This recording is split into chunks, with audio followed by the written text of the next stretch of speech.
deuxième fois que j'enregistre cette vidéo. J'espère que ça va marcher cette fois-ci. Bon, les amis, j'en ai marre. Vous allez voir que cette séance, elle est vraiment bonne, mais vraiment normale. Et c'est encore une fois le cas typique d'une séance classique sous périodisation concurrente. Est-ce qu'on a aujourd'hui encore atteint le 100% de PR? C'est ce que vous allez voir. On est directement parti avec des rotations cubaines et rotations cubaines. On a déjà des PR plutôt intéressants puisqu'on a un PR plus 3 kg en 8 jours sur le 10 RM avec un 10 kg x 10. Par contre, j'ai fait qu'une seule série tout simplement parce que j'en avais marre et que ça faisait 5 heures que j'étais à la salle. Voilà, comme d'habitude. Hein, mais je préfère faire une seule série, travailler malgré tout ce pattern, remplir des cases, remplir des PR, mais avoir quand même fait l'exo que l'avoir skip complètement. Seulement ces rotations cubaines étaient en superset avec des sidebends et idem sur les sidebends, on a une seule série, très bonne série, on a un PR plus 4 kg en l'espace de 4 jours puisqu'on a un petit 18 kg x 12.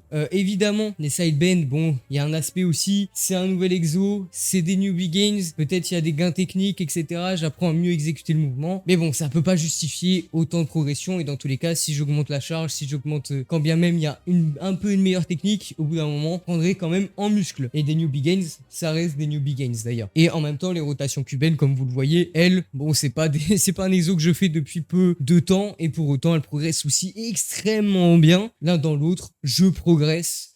C'est ça qui compte. Maintenant, les oiseaux. Et les oiseaux, je devais avoir 3 séries de base. Juste avec 2 séries, j'aurais pas pu tanker la 3e, honnêtement, parce que là, on va avoir quand même du sacré volume, hein, puisque, bah, comme d'habitude, on commence sur la variante en dead stop, puis drop set de style d'exécution vers le touch and go, et deuxième drop set de style d'exécution vers le triché. Et donc, comme d'habitude, on a eu des magnifiques PR, puisqu'en première série, on a un PR plus 2,5 kg sur le 13 RM. Ensuite, toujours à 10,5 kg, du coup, je suis passé, j'ai fait un drop set donc de style d'exécution, comme je vous ai dit, et je suis passé en touch and go. Et en touch and go, j'ai monté la série jusqu'à 20 répétitions, PR cette fois-ci plus 3,5 kg, et ça permet de déloger 2 petites cases tranquillement. Donc ça, c'est vraiment, c'était déjà un banger. Bah là, on est sur un plus gros banger, et je suis passé du coup sur la variante en triché, et sur la variante en triché, je suis monté jusqu'à 30 répétitions, encore une fois sur un PR plus 3,5 kg. On passe d'un banger à un ultra banger à une masterclass. Et en vérité, ça a été tout l'exercice qui a été une véritable masterclass, puisqu'en deuxième série, j'ai mis 7,5 kg et idem, on a fait un triple PR. Sur la variante en dead stop, 26 répétitions à 7,5 kg, soit un petit PR plus 1,5 kg. Sur la variante en touch and go, j'ai monté la série jusqu'à 35 répétitions, donc là, pareil, petit PR plus 1,5 kg. Et finalement, sur le triché, je suis monté jusqu'à 50 répétitions, un PR plus 1,5 kg. Les oiseaux, c'était une véritable masterclass, hein. 2 séries, 12 PR, puisque bah, 1 PR par bras, tu vois. Donc 6 PR, bref, 12 PR. Un exo 12 PR en 2 séries. Masterclass. Maintenant, on va parler des extensions triceps. Et les extensions triceps, mais mon dieu, la force que je prends sur l'amplitude, c'est complètement fou. Sur mes extensions triceps, du coup, en première série, on a déjà un PR en 4 jours, encore une fois. Un PR plus 2,7 kg, puisque j'ai fait 50, puisque j'ai fait répétition à 50 kg. Donc là, en 4 jours, hein, je rappelle. Et sur l'exercice, j'ai aussi commencé à incorporer, du coup, idem, ce truc de drop style d'exécution, mais pas sur la première série. Du coup, en deuxième série, j'ai mis 35 kg et à 35 kg on a un PR plus 10 kg puisque j'ai fait 27 répétitions à 35 kg, donc on a un PR plus 10 kg sur des extensions triceps en touch and go, donc pas triché, en 8 jours. Et comme je vous ai dit, du coup j'ai commencé à incorporer ce même drop set de style d'exécution en passant de la variante touch and go à la variante triché, et donc à 35 kg j'ai poussé la série jusqu'à 37 répétitions, donc idem, on a un PR plus 10 kg puisque j'avais pas de données, et ça permet aussi d'enlever une petite case. Maintenant, je vous ai dit qu'il y avait une 3e série. Et si la 2e série, on monte jusqu'à 37 répétitions, bien évidemment que la 3e série... La 3e série, elle a piqué, puisqu'on a un PR plus 1,7 kg et plus 10 répétitions sur le touch and go classique avec un petit 27 kg x 50. Quand on dépasse les 30 reps, en vrai, ça commence à devenir cardio, tu vois. Et évidemment, sur cette série aussi, j'ai incorporé mon drop set de style d'exécution et j'ai poussé la série jusqu'à 77 répétitions, soit un PR cette fois-ci plus 37 répétitions et plus 1,7 kg en en 8 jours aussi, même si c'est une petite manipulation des données. Maintenant, on a des perfs incohérentes comme le 38 qui est là, le 47 qui est probablement un peu plus bas. Les deux tableaux bougent extrêmement bien. Maintenant, on arrive sur du curl. Et là, le curl, j'ai eu une petite problématique. J'ai une petite problématique sur mon curl incliné, puisque sur mon bras droit, quand il était assez étiré, donc quand mon bras était en arrière, je sentais au fur et à mesure des répétitions une petite gêne apparaître, une petite douleur, un petit truc, tu vois, un petit truc qui finalement m'a un peu handicapé, m'a un peu alerté, m'a un peu fait peur. Et donc, je pense que rien qu'inconsciemment, ça a un peu limité mes performances. Pour autant, ça veut pas dire que j'ai pas PR, ça veut pas dire que j'ai pas fait une excellente série, puisque j'ai fait un PR plus 2,5 kg en faisant passer du coup mon 12 RM d'un 12,5 kg à un 15 kg. Sur le bras gauche, j'ai fait 11 répétitions, soit aussi un PR plus 2,5 kg. Et ça fait extrêmement plaisir. Mais malgré tout, j'avais du coup cette gêne, cette petite problématique au niveau du bras droit. Et donc, j'ai décidé de faire non pas 3 séries, mais 2 séries, mais surtout de faire en deuxième série une série extrêmement légère, puisque généralement le pump m'aide plutôt bien à faire partir ce genre de petite gêne. Et ça a été le cas, il faut croire, puisqu'à l'heure actuelle, si je mets mon bras derrière, j'ai plus de douleur, j'ai plus de gêne. Donc pour l'instant, on verra bien ce que ça donne la prochaine fois. Mais sur cette deuxième série, j'avais pas de problématique. Et j'ai fait surtout avec 8 kg, 24 répétitions en double posée. C'est affreux. Honnêtement, c'est affreux, ça brûle, ça. Non, c'est juste horrible, c'est juste affreux. Mais écoutez, au moins le pump était vilain. Et il a été encore plus vilain après avec le curl pupitre, parce que du coup, de base, je voulais faire 2 séries de curl pupitre et 3 séries de curl incliné. Bah, du coup, j'ai fait l'inverse. Et surtout, le combo extension triceps plus curl incliné. Oh, mes bras, mec, vraiment, même moi, premier degré, j'avais l'impression d'être chargé. J'avais l'impression de mettre putain de piqué dans les bras, mec, tellement c'était congestionné, tellement c'était incroyable. Et les perfs, en vrai, elles sont en plus plutôt normales, hein. On a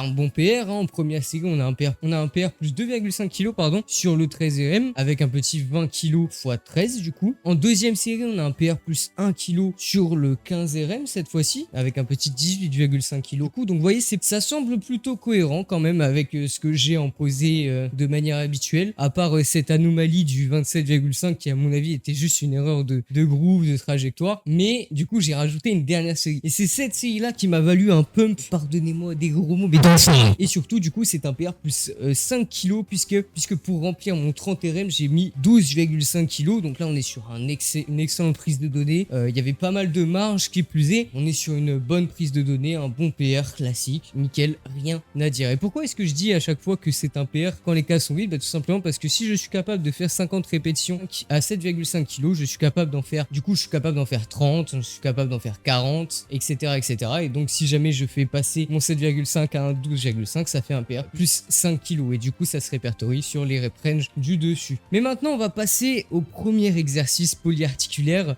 Premier exercice qui a été une horreur. Bon, j'abuse peut-être un peu, mais c'est la première série qui a été affreuse. Et je vais vous expliquer pourquoi. Déjà, en première série, normalement, j'étais censé, honnêtement, il n'y avait aucun monde dans lequel ça passait pas, puisque j'ai mis 46 kg et du coup, je devais faire 8 répétitions pour établir un PR. Seulement, j'ai loupé cette série pour plusieurs raisons que je vais vous expliquer, parce que bon, c'est vraiment une série goofy. Toute la séance a été bien, sauf cette série-là, parce que juste, mec, a été ridicule. Bref, je vais vous expliquer ce qui s'est passé. En gros, première répétition, mais du coup, je la déraque un peu différemment, etc. Je fais ma première répétition, je me dis, bon, ça a l'air d'aller, tu vois, c'était pas si horrible. Par contre, je fais ma deuxième répétition, et là, j'ai failli tomber en arrière. Alors pourquoi? Parce que d'habitude, bah, je suis face au miroir. Face au miroir, quand je lift, je suis tranquille, voilà, je vois bien. Hop, j'arrive à suivre la barre des yeux, tranquillement. Et là, en fait, j'avais pas de miroir, donc pas trop de repères, et surtout, rien pour me forcer à regarder devant. Et du coup, j'ai eu tendance à un peu plus cambrer comme ça. Et surtout, j'ai failli tomber, ce qui m'a un peu déstabilisé. Donc bon, ensuite, j'arrive à enchaîner quand même quelques répétitions parce que j'avais quand même de la réserve, tu vois. Seulement, j'arrive à ma 6e répétition, et la 6e répétition, au lieu de pousser comme ça, donc classique, je pousse comme ça. Premier degré, j'ai poussé vers l'avant. Du coup, la barre, elle a fait...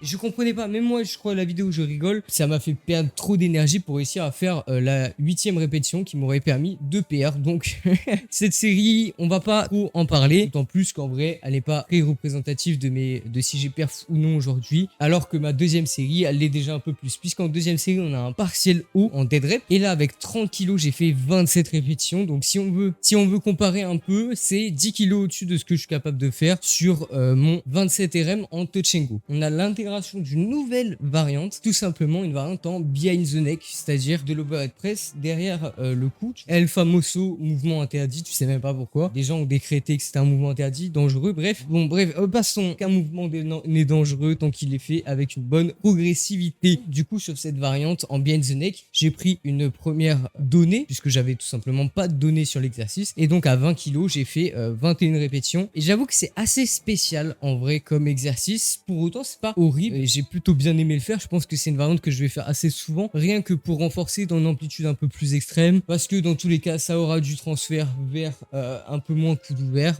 C'est une presse verticale, donc ça aura du transfert, et ça permet aussi de diversifier un petit peu plus son entraînement, et surtout de faire des très bons TikTok qui, je le suppose, vont très bien marcher. Vous allez voir que, bon, certes, mon OHP a pas été... il a été bien, mais bon, il a été ok. Bah, vous allez voir qu'en vrai, mes tractions ont aussi été dans ce cas-là. Mes tractions ont été aussi très ok, finalement. Puisqu'on a en première série un 20,5 kg sur la variante en 3 quarts, du coup, mais un 20,5 kg x 7, soit un PR plus 500 grammes sur le 7RM. Honnêtement, mon objectif, c'était d'en faire 9 pour faire un PR plus 6 kg, ce qui aurait été dingo, tu vois. Et ça n'a pas été trop le cas. Après réflexion, j'aurais dû tenter un 15 kg. Ensuite, en deuxième série, idem, assez compliqué de chercher des perfs zinzolesques, hein, puisque en traction 2 quarts, cette fois-ci, j'ai fait un petit 12,5 kg x 14. Du coup, vous voyez que là, bah pareil, c'est pas une perf incroyable, hein, c'est une perf somme toute assez classique. Et finalement, en traction 1 quart, bah, j'ai fait un petit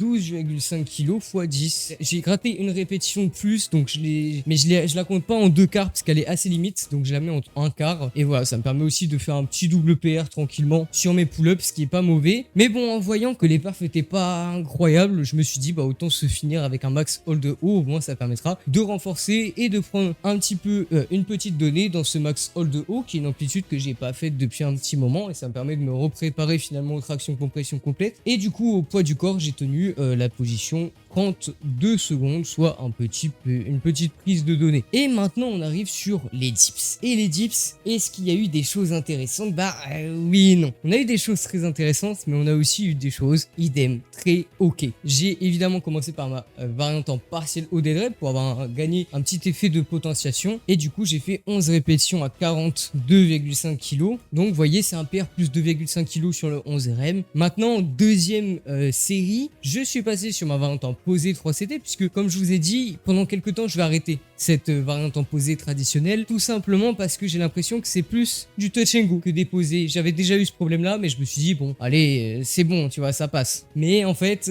ça passe pas trop, tu vois. En posé 3CT, là on a une bonne performance, puisque j'ai fait un plus 2,5 kg du coup sur mon 8RM, donc faisant passer un 22,5 x 8 à un 25 kg x 8, donc ça c'est assez nickel, c'est tranquille. Ensuite, en troisième série, on a une prise de données. On a une prise de données puisqu'en partiel haut dead rep, j'ai mis 20 kg, et à 20 kg, j'ai fait 27 répétitions. Donc là, c'est une excellente prise de données. Par contre, si on compare un petit peu à mon tableau touch and go classique, on voit que bah, c'est 20 kg de plus, quoi. Enfin non, pas exactement. Tout simplement parce qu'en dernière série, j'ai évidemment fait un max rep à 2,5 kg et j'en ai fait 27 également. Donc c'est pas 20 kg au-dessus de ce que je suis capable de faire, mais c'est plutôt 17,5 kg au-dessus de ce que je suis capable de faire. Donc ça nous permet aussi de prendre un PR plus 2,5 kg du coup sur le 27 RM, et ça conclut plutôt bien cette séance. Ma foi, somme toute assez normale. Malheureusement, on n'a pas atteint le 100% de PR à cause de cette petite couille en overhead press, mais écoutez, franchement, c'est une séance assez classique sous méthode Fontesque. Et donc, comme d'habitude, si jamais vous avez des questions, l'espace commentaire est fait pour ça. Si jamais vous voulez me DM sur Instagram, ils sont ouverts, et ils sont ouverts aussi pour ceux qui souhaiteraient travailler avec moi. Sur ce, c'était Seiki, et moi je vous dis ciao.